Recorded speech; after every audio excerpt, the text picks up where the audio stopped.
ইসলাম আশিক আমার একজন রাজনৈতিক সহকর্মী।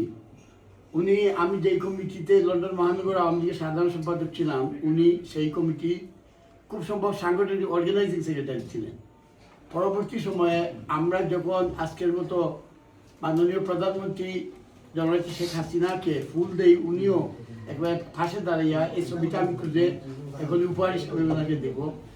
সেই আসিফ ভাই একজন ভালো মানুষ, একজন হিউম্যানিস্ট।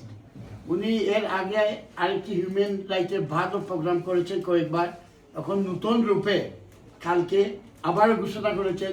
হিউম্যান রাইটসের প্রেসিডেন্ট আশিকুল ইসলাম আশিক ভাইকে আমি অভিনন্দন, শুভেচ্ছা এবং ওয়ার্ল্ড হিউম্যান রাইট আগামীতে আরও শোষিত বঞ্চিত অন্যায়ের বিরুদ্ধে রুখে দাঁড়াবে এইটা প্রত্যাশা করি। আপনাদের সংগঠনের লাভলু ভাই সেক্রেটারি সহ সকলকে আমি শুভেচ্ছা, অভিনন্দন এবং যেখানে অন্যায় সেইখানে আপনারা থাকবেন এটি প্রত্যাশা করি। Thank you.